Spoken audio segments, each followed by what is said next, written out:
রংপুরের সবসময় এই একটা অ্যাডভান্টেজ যে তাদের নিজস্ব গ্রাউন্ডে ট্রেনিংটা করতে পারে, যতক্ষণ ইচ্ছা এই ট্রেনিংটা আমরা করাতে পারি। তো প্রত্যেকটা প্লেয়ারই আসলে এনসিএলে খেলে এসেছেন। আমাদের ৬-৭ জন ক্রিকেটার ছিল যারা গ্লোবাল টি-20ও খেলেছেন।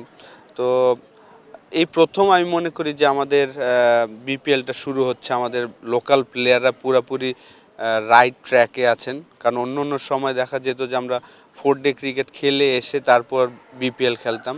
তো এনসিএল টি-20তে যারা ফাইনাল খেলেছেন তারা 10টা ম্যাচ খেলার সুযোগ পেয়েছেন, যারা তার আগে আউট হয়েছেন তারাও 7টা ম্যাচ খেলার সুযোগ পেয়েছেন। তো এটা একটা অ্যাডভান্টেজ। আমি আশা করব আজকে ট্রেনিং সেশনটাও ভালো হয়েছে আমাদের, যদিও শর্ট অ্যান্ড শার্প ছিল। কালকে এবং পরের দিন আমরা হয়তোবা আরেকটু লম্বা সময় ট্রেনিং করব। তো আজকে সবাই ছিলেন, আমাদের লোকাল যারা ছিল, শেখ মেহেদি ছিল না, আপনার সৌম্য সরকার তো ইনজুর্ড আমরা সবাই জানি, সাইফুদ্দিনও ছিল না। কালকে থেকে হয়তোবা তারা আসবেন এবং জয়েন করবেন, এবং ভালো ছিল, খুবই ভালো ছিল। সৌম্যর যেইটা আমরা শুনেছিলাম যে আসলে 10 দিন বা 12 দিন পরে হয়তো তার সেলাইটা যদি খুলে ফেলে তারপরে হয়তো বা সে দেখবেন। অ্যাটলিস্ট আমার মনে হয় যে 3 সপ্তাহ পরে আমরা তাকে পাবো, আমি আশা করি। যেহেতু সে ব্যাটসম্যান, ব্যাটিংও ভালো করছেন, রিদম সব কিছু ঠিক আছে। জাস্ট ওই সেলাইয়ের ওই জায়গাটা যদি ভালো হয়ে যায় ইনশাল্লাহ, তাহলে তো আমরা কয়েকটা ম্যাচ তো আমরা মিস করবো, এটা আমরা সবাই জানি। আমি আশা করছি যে আমরা হয়তোবা সিলেটের আমাদের যে 4টা ম্যাচ হবে সেখানে হয়তোবা আমরা শেষের দিকে তাকে পাবো, এটা আশা করছি। সাইফুদ্দিন আসলে গ্লোবাল টি-20তে খেলেছিলেন প্রথম ম্যাচটা, তারপরেই আসলে একটু ব্যথা ফিল করছিল। সেখানে আমরা সব কিছুই করেছিলাম, এমআরআই সব কিছু করানো হয়েছিল। তো বিপিএলের প্রথম ম্যাচ থেকে সে একদম খেলতে পারবেন, এটা আমরা জানি। এবং সে ইন্ডিভিজুয়াল ট্রেনিংও করছেন, আমরা কিছুদিন দেখেছি। আজকে আসেনি, কালকে থেকে হয়তো আমরা তাকে আমাদের প্র্যাকটিস সেশনে দেখব। ডেফিনেটলি এটা তো আমরা চিন্তা করবই যে কোন টিমের সাথে খেলছি এবং তাদের ফিটনেস লেভেলটা কেমন আছেন, সেই সব চিন্তা করেই আসলে সিলেকশনটা হবে। যেন পুরোপুরি ফিট হয়ে যেন পুরো টুর্নামেন্টটা খেলতে পারে, এটা তো অবশ্যই আমাদের কোচিং স্টাফ আমরা যারা আছে এটা তো দেখবো অবশ্যই। খুবই ভালো লাগছে। প্রথম বিপিএলে আইকন প্লেয়ার ছিলাম, পরের বিপিএলে সেঞ্চুরিও করেছিলাম যেটা বললেন। তো লাস্ট ইয়ার থেকে আসলে আমি যেহেতু ক্রিকেটের খেলার পরে যে লাইফটা সেটা আমি কোচিংয়ে আসতে চেয়েছিলাম, সেই কারণে লাস্ট ইয়ারই আসলে লেভেল 3টা করেছিলাম। তো লাস্ট ইয়ার কাজ করার কথা ছিল রংপুর রাইডার্সের সাথে, কিন্তু হয়নি। তো এই বছর শুরু করেছি, ভালো লাগছে।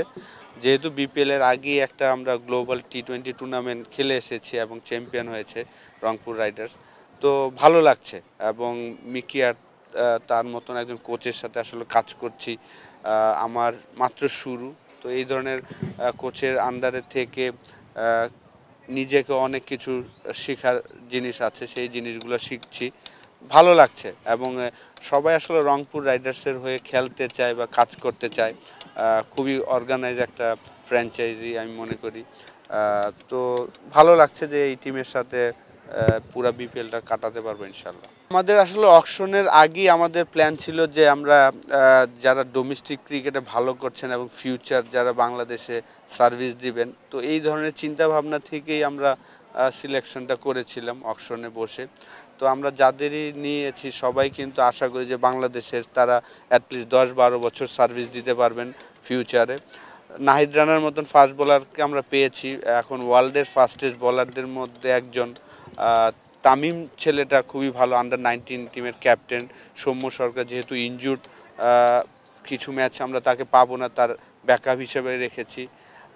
তুষার লাস্ট কয়েকটা বছর কিন্তু আপনি যদি দেখেন যে লিস্ট এ ক্রিকেটে এবং ফার্স্ট ক্লাস ক্রিকেটও সে ভালো করছেন। তো আমাদের এই ধরনের যারা ভালো করছেন ডোমেস্টিক ক্রিকেটে, তাদেরই আসলে আমরা চিন্তা করেছিলাম অকশনে বসে যে এই ধরনের প্লেয়ারদের অপরচুনিটি করে দেওয়াটা। আপনি যদি দেখেন যে সাইফও সবসময় কিন্তু লিস্ট এ ক্রিকেট বলেন বা ফার্স্ট ক্লাস ক্রিকেটে সবসময় রান করে থাকেন। তো ওই সব চিন্তা থেকেই কিন্তু আমরা আসলে তরুণ এবং যারা বাংলাদেশকে সার্ভিস দিতে পারবেন নেক্সট 10-12 বছর, ওই ধরনের প্লেয়ারদেরই আসলে আমরা চিন্তা করেছি, সিলেকশন করেছি। অ্যালেক্স হেলস শুরুতে আমরা পাচ্ছি, ইফতেখারকে পাচ্ছি, খুশদিলকে পাচ্ছি আমরা, টেলার আসছেন, তো এই চারজন তো আমরা রেগুলার পাচ্ছি। হারপির তিনটা তিন দুই তিনটা ম্যাচ পরে হয়তো যেহেতু আমাদের আকিব জাভেদও আছেন, আমাদের পেস ইউনিটটা আছেন, সেই কারণে হয়তো আর তাকে আমরা হয়তোবা আর কি জাস্ট 4-5 দিন পরেই সে এসে জয়েন করবেন। টি-20 ক্রিকেটের প্রত্যেকটা টিমই আসলে ফেভারিট। এখানে আপনার হয়তোবা বরিশাল একটু ডিফারেন্ট অন্য অন্য টিম থেকে, কারণ তারা 6টা এ ক্যাটাগরির প্লেয়ার নিয়েছেন, বাংলাদেশের সব টপ এক্সপিরিয়েন্স প্লেয়াররা তাদের টিমে আছেন। কিন্তু বাকি যে টিমগুলো টি-20 ক্রিকেটে কিন্তু আমার মনে হয় যে 2টা ওভারই কিন্তু গেম চেঞ্জ করে দিতে পারে। ব্যাটিংয়ে বলেন, বোলিংয়ে বলেন, একটা ব্যাটসম্যান যদি 2টা ওভারে 18-20 করে নেয় ইম্পর্টেন্ট সময়, সেখানে গেম চেঞ্জ হতে পারে। 2টা ওভারে যদি দুইটা উইকেট নিয়ে নিতে পারে, সেইখানে গেম চেঞ্জ হতে পারে। তো আমাদের টিমটা, আমার কাছে মনে হয় যে রংপুর সবসময় কিন্তু একবার চ্যাম্পিয়ন হয়েছে, কিন্তু কোয়ালিফাই তারা 4বার খেলেছেন। সবসময় তারা চ্যাম্পিয়ন হওয়ার জন্যই টিম করে থাকেন। আমরা যাদের সিলেক্ট করেছি, আমার কাছে মনে হয় যে তারা যদি তাদের বেস্টটা দিতে পারে, অবশ্যই আর প্লে অফ হওয়ার পরে তো তারপরের স্টেপটা হবে আসলে ফাইনাল এবং চ্যাম্পিয়ন। তো আমরা ম্যাচ বাই ম্যাচ যেতে চাই এবং আমি আশা করব যে আমরা শুরু থেকে যেন ভালো ক্রিকেট খেলি। ডেফিনেটলি গ্লোবাল টি-20তে ভালো করাতে প্লেয়ারদের একটা কনফিডেন্স দিবে, ম্যানেজমেন্টদের বলেন বা আমাদের ফ্যান যারা, তাদেরও একটা কনফিডেন্স দিবে যে না, এই টিম নিয়ে আমরা ভালো কিছু করতে পারবো।